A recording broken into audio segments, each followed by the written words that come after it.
We know Republicans can't govern. Even Republicans know Republicans can't govern. And that is why what Hakeem Jeffries just said has Mike Johnson and Donald Trump so terrified, because we know the Republican Party is an obstructionist party at its core. It does not exist to advance an agenda of positive change. It does not have real ideas. It just wants to be an impediment to progress and fight culture wars. Nothing more than that. So now that Mike Johnson is faced with passing a budget, like an actual piece of legislation with real implications in his caucus of crazies, he's kind of freaking out. And Hakeem Jeffries just made it a lot worse for him with what he just said, crushing his plan in an interview with Joy Reid that we're going to get into. But before we do, if I could quickly ask you to leave a like on this video, and if you haven't already and you enjoy our channel, to hit that subscribe button. It goes a long way, and it really does mean a lot to me. Now let's get into this full interview with Hakeem Jeffries and Joy Reid. So my question to you, you have said in the past that you're looking to negotiate with your Republican colleagues. We want to find bipartisan common ground in funding the government to meet the needs of the American people. Does that mean a single Democrat, or you will allow any in your caucus to vote for this budget? Well, it's great to be with you, Joy. We got two things going on at the same time. There's the funding of the federal government, and that is approaching a March 14th deadline. And traditionally, the appropriators, House Democrats, House Republicans, Senate Democrats, and Senate Republicans sit down and try to find common ground on an agreement that meets the needs of the American people in terms of their health, their safety, their national security, and their economic well-being in the context of funding the federal government's operations. Separate and apart from that, and we'll see what happens as we approach March 14th in that regard. But separate and apart from that is the Republican effort to jam a budget down the throats of the American people, which is in connection with the hearing that is ongoing today. That is at the heart and soul of the Republican bait and switch. First, they promised the American people that they would drive down the high cost of living. They've lied. Second, their true goal is to enact massive tax cuts for their billionaire donors and wealthy corporations, which is at the heart of this budget proposal. And they want that to be paid for by working class Americans and everyday Americans by doing things like ending Medicaid as we know it.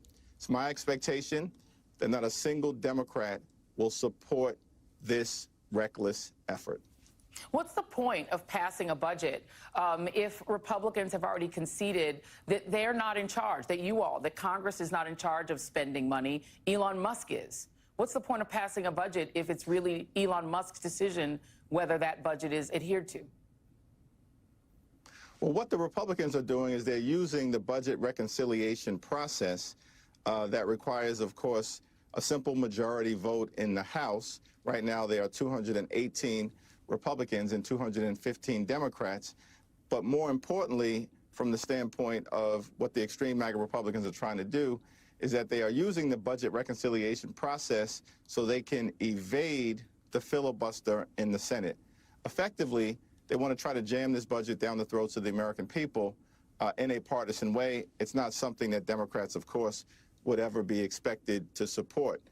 But the key point in the House, given the closeness of the margins, is that to stop any of this bad stuff from happening, it only takes 3 House Republicans to do the right thing on behalf of the people that they represent, to stand up for children and seniors and people with disabilities and veterans who will be hurt badly by this Republican budget proposal.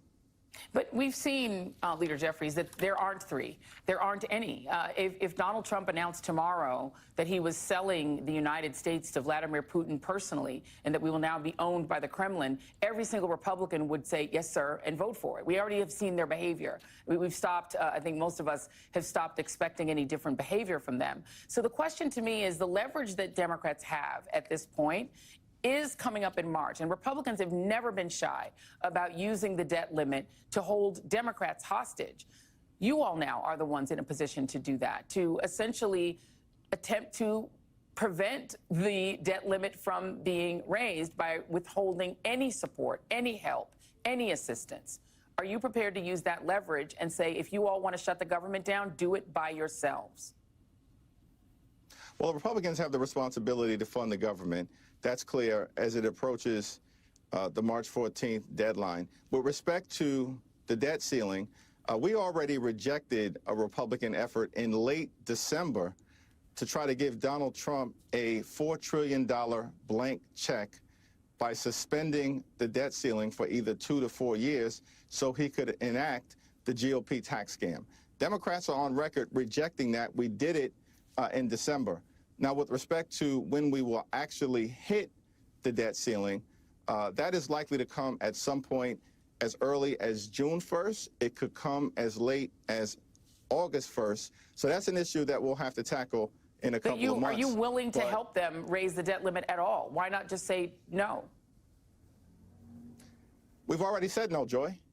Okay, that's good to hear. That's good to hear.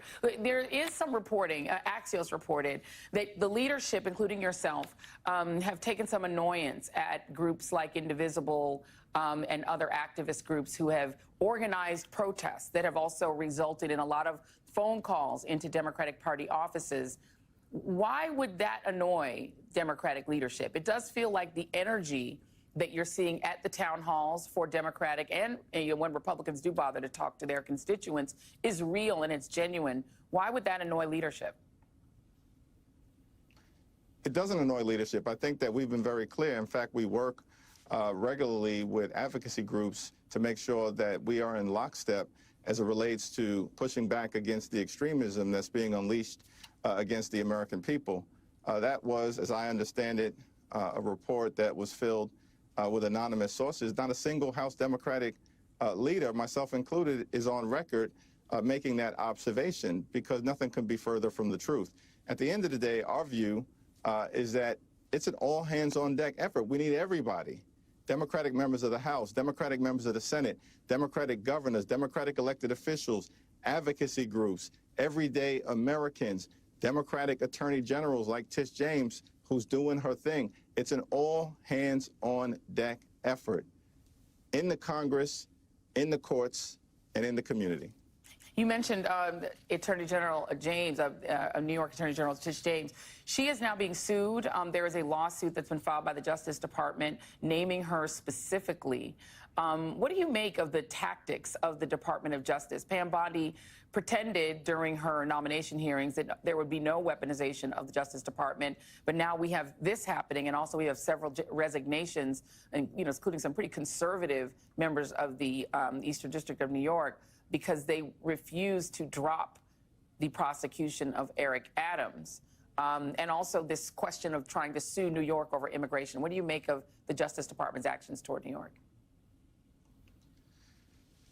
It's not clear to me why the administration is so focused, obsessed on the people of the great state of New York, as opposed to doing what they promised to do, which was to lower grocery prices on day one. That was the promise.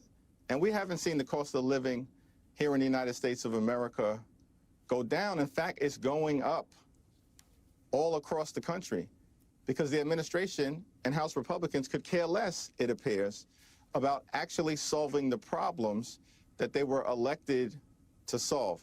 Housing costs are too high in the United States of America. Grocery costs are too high. Utility costs are too high. Child care costs are too high. It's a fact that America is too expensive. And House Democrats have been clear that we want to solve that problem. We want to get that done. We believe the American people, working class folks, low income folks, middle class folks, are crying out for us to solve that problem. But the administration has shown no interest in doing anything about it. Instead, they're playing games and targeting the great state of New York. We will not be intimidated by their illegitimate threats. Let's talk just for a moment once again about Elon Musk, who seems to be wielding the real power in the administration. It does appear that Donald Trump essentially is sort of junior to him on the totem pole. How can Congress, I mean, obviously you all are in the minority, but it's been very difficult to subpoena Elon Musk. It's been very difficult to get some accounting. There's reporting that they've found really nothing in terms of fraud or abuse. They've just found programs they don't like and started to cut them. Is there any way to audit Doge? We think information is eventually going to come to light. That's the reality of this situation. There are a lot of hardworking, good-natured people within the federal government who understand that what's taking place right now is wrong and is not in the best interest of the American taxpayer. And we also believe that through the courts, where there is legitimate authority that can be granted in terms of subpoenaing information, that you are likely to see a lot of the things that we're concerned about eventually come to light. The reality is right now, there are more than 55 different lawsuits that have been filed in defense of the American people related to at least 25 different executive orders and administrative actions, many of them related to the unlawful activity of Elon Musk. As those cases proceed through the system sooner rather than later, and the Trump administration has been losing them, we expect that this information will be forthcoming and we can take it straight to the American people. It's funny that MAGA is finally starting to realize the implications of what they've done. I've talked about a lot lately that this is becoming the I told you so, or the we told you so, or the Kamala told you so presidency for Donald Trump. Even Steve Bannon recently, someone that I guess gets referenced a lot more than ever before on this show, but I guess those are the dire times that we're in. But he said to Mike Johnson, and he said to Trump, and he even said to Elon, you know, there's a lot of Republicans on Medicare and Medicaid who are going to be pretty pissed if that gets taken away from them.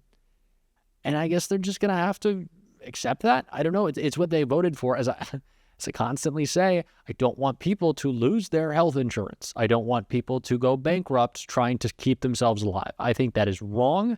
Fundamentally, it's the reason why I voted for Kamala Harris. It's the reason I tried to warn people. But I guess they don't care. We have seen too many examples of Republicans effing around and finding out and broadcasting it to all of us. Farmers worried about losing their farms, parents concerned about losing SNAP benefits and not being able to feed their kids. And it is constant. And it's the pressure that we see Mike Johnson now up against. And he's pretty worried about it. And he should be. Because Democrats aren't helping out. You've made your bed. Now, I guess, shut down the government in it. I don't know. It's not going to be good for them. But we're going to call out their failures because we need people to remember that in the midterms. And that's why we're talking about it on this show every single day. And if you want to support that, as always, you can hit that subscribe button. You can leave a like on this video. And if you stuck around at the end, you could drop a blue heart in the comments. And until next time, I'll see you soon.